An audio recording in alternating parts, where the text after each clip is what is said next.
మహాలక్ష్మి పథకంలో భాగంగా 500కు gas cylinder ఇచ్చే స్కీమ్ కి సంబంధించిన జీవోను ప్రభుత్వం జారీ చేసింది. సబ్సిడీ గ్యాస్ సిలిండర్ కోసం 3 క్రైటీరియాలను ప్రకటించింది.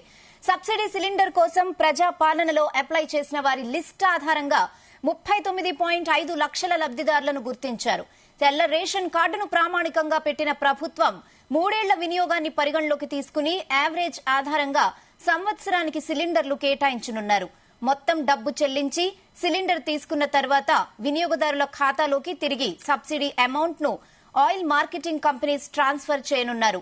నెల నెల సబ్సిడీ అమౌంట్ ని ఆయిల్ మార్కెటింగ్ కంపెనీస్ నేరుగా ట్రాన్స్ఫర్ చేయనుంది. 48 గంటల్లోనే వినియోగదారుల అకౌంట్ లోకి సబ్సిడీ అమౌంట్ ట్రాన్స్ఫర్ అయ్యేలా చర్యలు తీసుకుంటున్నారు. భవిష్యత్తులో వినియోగదారుల నుంచి కేవలం 500 రూపాయలు చెల్లించేలా ప్రభుత్వం ఏర్పాటు చేస్తోంది.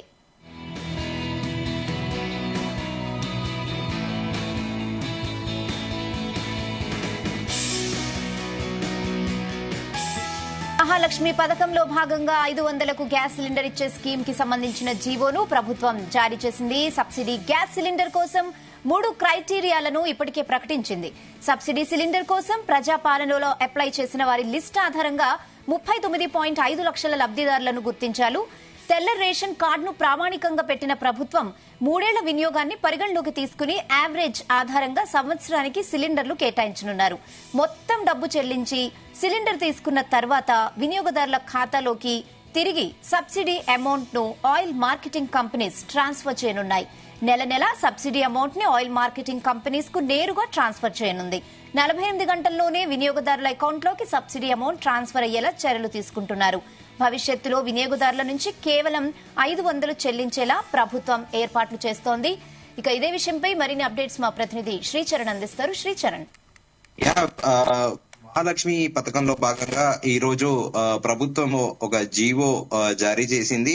అయితే ప్రధానంగా ఇక్కడ సబ్సిడీ ఏదైతే లబ్ధిదారులు ఉన్నారో వాళ్ళ కోసము ఈ గ్యాస్ సిలిండర్ కోసము 3 క్రైటీరియాలను గవర్నమెంట్ ప్రకటించింది. దాంట్లో సబ్సిడీ సిలిండర్ కోసము ప్రజాపాలనలో ఎవరైతే అప్లై చేసిన వారు ఉన్నారో వాళ్ళు రాష్ట్ర వ్యాప్తంగా దాదాపు మొత్తం స్క్రూటినీ చేశాక వచ్చింది 39,50,000 మంది లబ్ధిదారులుగా గుర్తింపు ఐడెంటిఫై చేసింది గవర్నమెంట్. అలాగే మెయిన్ క్రైటీరియా ఏంటంటే వైట్ రేషన్ కార్డు ఉన్న వాళ్ళకే ఫస్ట్ ప్రయారిటీ ఇస్తుంది. దాన్నే ప్రామాణికంగా తీసుకొని ఈ 39,50,000 మందిని లబ్ధిదారులుగా గవర్నమెంట్ గుర్తించింది. అయితే 3 సంవత్సరాల యావరేజ్ గా పాస్ట్ 3 years గా యావరేజ్ గా సిలిండర్స్ ఎంత వాడుతున్నారు అనే దాని ఆధారంగానే ఈ బెనిఫిషరీస్ ని గవర్నమెంట్ సెలెక్ట్ చేసింది. అయితే మొత్తం డబ్బు చెల్లించి సిలిండర్ తీసుకున్నాక వినియోగదారుల ఖాతాలోకి తిరిగి సబ్సిడీ అమౌంట్ ని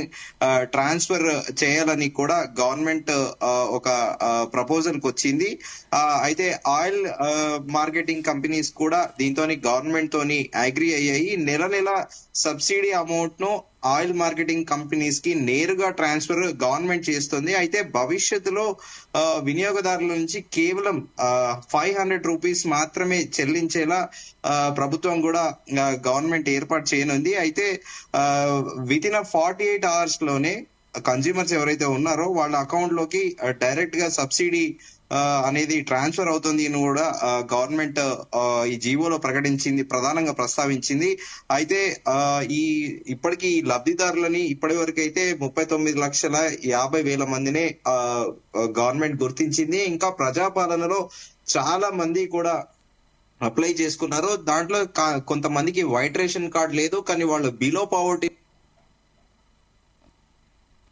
కార్డ్స్ అనేది ఎప్పుడు ఇస్తుంది కొత్తవి అనేది ఇప్పుడు ప్రధానంగా ఒక క్వశ్చన్ మార్క్ గా ఉంది. ఎందుకంటే గత ప్రభుత్వంలో కూడా 2020-21 మధ్యలో గత ప్రభుత్వంలో కూడా అప్పట్లో గవర్నమెంట్ ఒక నోటిఫికేషన్ ఇచ్చింది సివిల్ సప్లైస్ డిపార్ట్మెంట్ కొత్తగా రేషన్ కార్డులు అప్లై చేసుకోవచ్చని. కానీ ఆ తర్వాత చాలా మంది దాదాపు 30-40 వేల అప్లికేషన్లు పైగా ఇన్స్టంట్ గా అప్పుడు గవర్నమెంట్ ఎప్పుడైతే సివిల్ సప్లైస్ డిపార్ట్మెంట్ నోటిఫికేషన్ జారీ చేసిందో ఇమీడియట్ గా చాలా మంది కూడా అప్లై చేసుకున్నారో సో అది ఇంకా పెండింగ్ లోనే ఉంది. ఇప్పుడు గవర్నమెంట్ ఏదైతే 6 గ్యారంటీలు ఏవైతే ఇచ్చిందో ఆ 6 గ్యారంటీలలో మోస్ట్ ఆఫ్ ద స్కీమ్స్ అన్నిటికీ కూడా వైట్ రేషన్ కార్డ్ తో పాటు యాన్యువల్ ఇన్కమ్ సర్టిఫికేట్ అనేది మ్యాండేటరీ చేసింది. అయితే యాన్యువల్ ఇన్కమ్ సర్టిఫికేట్ లేకపోయినా కూడా వైట్ రేషన్ కార్డ్ ని ప్రామాణికంగా తీసుకొని గవర్నమెంట్ బెనిఫిషనరీస్ కి ఈ స్కీమ్ అనేది ఇంప్లిమెంట్ చేస్తోంది. అయితే ఇప్పుడు మిగతా వాళ్ళు పెండింగ్ లో ఉన్న అప్లికేషన్లు ఏవైతే ఉన్నాయో అవి వైట్ రేషన్ కార్డ్స్ గవర్నమెంట్ మళ్ళీ ఇష్యూ చేశాక కొత్తగా అప్పుడు వాళ్ళకు కూడా ఈ స్కీమ్స్ అనేటివి నుంచి బెనిఫిట్ పొందొచ్చు. అయితే గవర్నమెంట్ అయితే ఇప్పటికీ వైట్ రేషన్ కార్డుల పైన ఎప్పటి నుంచి మళ్ళీ కొత్తగా ఒక గైడ్ లైన్స్ ఫ్రేమ్ చేస్తుందా లేకపోతే మళ్ళీ ఎప్పటి నుంచి అప్లికేషన్స్ స్వీకరిస్తుందా అనేది కూడా తెలియాలి. అయితే ఖచ్చితంగా కూడా ఇదేంటంటే వైట్ రేషన్ కార్డ్ మ్యాండేటరీ, ఎందుకంటే గతంలో కూడా కొన్ని ఉదంతాలు ఉన్నాయి. ఒక గవర్నమెంట్ ఒక ఫ్యామిలీలో ఒక ఫాదర్ రిటైర్ అయ్యి గవర్నమెంట్ సర్వెంట్ గా రిటైర్ అయ్యాక ఆయనకి పెన్షన్ వచ్చా కూడా వాళ్ళ పిల్లలు గవర్నమెంట్ సర్వెంట్లు కాకపోవడము, ఏదో చిన్న చితకా పనులు చేసుకోవడంతో వాళ్ళు బిలో పావర్టీలో ఉన్నారు. కానీ వాళ్ళ ఫాదర్ వృత్తిరీత్యా గవర్నమెంట్ సర్వెంట్ కాబట్టి ఆ క్రైటీరియా తర్వాత ఒకవేళ if they are not married వాళ్ళ ఫాదర్ గైడియన్ గా ఉంటారు. ఒకవేళ మ్యారేజ్ అయితే మాత్రము వాళ్ళు ఇండివిజువల్ గా వైట్ రేషన్ కార్డ్స్ అప్లై చేసుకోవచ్చు. ఇది గత ప్రభుత్వంలో ఇది కొద్దిగా సమస్యాత్మకంగా మారింది. సో ఇప్పుడు పూర్తి స్థాయిలో వైట్ రేషన్ కార్డ్స్ వచ్చాకనే గవర్నమెంట్ లో ఉన్న మిగతా స్కీమ్స్ అన్ని కూడా ఈ వైట్ రేషన్ కార్డు ఉన్న వాళ్లే ప్రధానంగా లబ్ధిదారులని కూడా ప్రభుత్వం చెబుతోంది. అయితే ఈ మహాలక్ష్మి సబ్సిడీ సిలిండర్ కోసం మాత్రము ప్రజాపాలన అప్లై చేసుకున్న వారి లిస్ట్ ఆధారంగా ప్రస్తుతం గవర్నమెంట్ 39,50,000 మెంబర్స్ ని లబ్ధిదారులుగా గుర్తించింది. ఎస్, అలాగే శ్రీచరణ్, అంటే జనరల్ గా కన్జ్యూమర్ నెంబర్ లేడీస్ పేరు మీద కాకుండా ఎక్కువగా మగవాళ్ళ పేరు మీదే ఉంటది. అంటే 70% మోస్ట్లీ మగవాళ్ళ పేరు మీదే ఉంటది. మరి దీన్ని ఎట్లా చూస్తుంది గవర్నమెంట్? దీన్ని ఏమన్నా రిజాల్వ్ చేసే అవకాశం ఉంటుందంటారా? అయితే దీంట్లో 2 థింగ్స్ ఉంటాయి. ఒకటేమో ఇండివిజువల్ గా ఫ్యామిలీ గార్డియన్ గా ఒకళ్ళ నేమ్ పైనే ఆ ఫ్యామిలీ లిస్ట్ నేమ్స్ అనేటివి ఉంటాయి. లేదంటే ఇప్పుడు ఇన్ జనరల్ గా కూడా సింగిల్ ఉమెన్ గానీ విడో ఉమెన్స్ అని ఇలా ఉంటారు. సో వారిని కూడా కన్సిడర్ చేస్తారు. కొంతమంది విడోస్ ఉంటారు, హస్బెండ్ గవర్నమెంట్ సర్వెంట్ ఉంటారు. సో ఒక ఫ్యామిలీలో అయితే వాళ్ళ డాటర్ గానీ సన్ గానీ గవర్నమెంట్ లో అన్ని గ్రౌండ్స్ కన్సిడర్ చేసి కంపాషనేట్ అపాయింట్మెంట్ ఇస్తారు.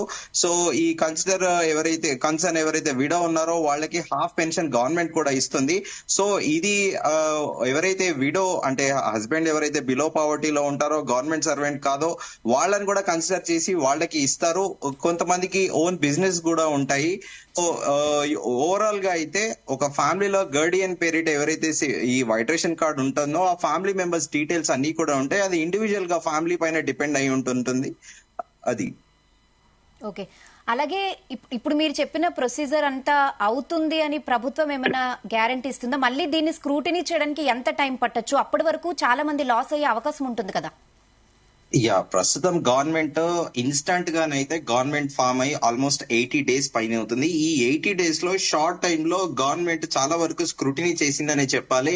ఆల్రెడీ ఎగ్జిస్టెడ్ ఉన్న బిలో పావర్టీ లైన్ లో ఉన్న అప్లికేషన్లతో పాటు గత ప్రభుత్వంలో కొంతమందికి ఎవరికైతే వైట్ రేషన్ కార్డ్స్ వచ్చాయో అవన్నీ కన్సిడర్ చేసి ఇప్పుడు తాత్కాలికంగా కంటెంపరీగా టెంటేటివ్ గా వాళ్ళందరికీ కూడా ఇప్పుడు ఈ పాలసీస్ అనేది వాళ్ళకి బెనిఫిషనరీస్ అనేది గవర్నమెంట్ ఇస్తుంది. అయితే ఇప్పుడు మళ్ళీ ఇంకోటి ఏంటంటే ఈ కొత్తగా ఇప్పుడు వైట్ రేషన్ కార్డ్స్ తో పాటు కొంతమంది వైట్ రేషన్ కార్డ్స్ లేకపోయినా కూడా బిలో పావర్టీలో ఉన్నారు. ప్రజాపాలన అప్లికేషన్ ఎవరైతే రిజిస్టర్ చేసుకున్నారో వాళ్ళ కోసం గవర్నమెంట్ ఇప్పుడు వాళ్ళు కూడా స్పెసిఫిక్ గా మెన్షన్ చేస్తారు అప్లికేషన్ లో వైట్ రేషన్ కార్డ్ ఉందా లేదా కాలం లో అనేది. ఒకవేళ లేకపోతే గవర్నమెంట్ మేబీ హ్యుమానిటేరియన్ గ్రౌండ్స్ లో యాక్సెప్ట్ చేసి ఇన్స్టెంట్ గా కంప్లీట్ గా ఇంకా బిలో పావర్టీలో ఉన్న వాళ్ళకి ఇస్తుందో మరి చూడాలి. మరి ఇప్పుడు రాబోయే రోజుల్లో మరి దీనికి ఈ వైట్ రేషన్ కార్డు కూడా ఎలాంటి గైడ్ లైన్స్ ఫ్రేమ్ చేస్తుంది అనేది గవర్నమెంట్ నుండి ఇంకా పూర్తి స్థాయిలో స్పష్టత లేదు. ప్రస్తుతానికైతే గత ప్రభుత్వంలో అయితే యాన్యువల్ ఇన్కమ్ సర్టిఫికేట్ తో పాటు కాస్ట్ సర్టిఫికేట్ అనేది మ్యాండేటరీగా ఉండే. ఎందుకంటే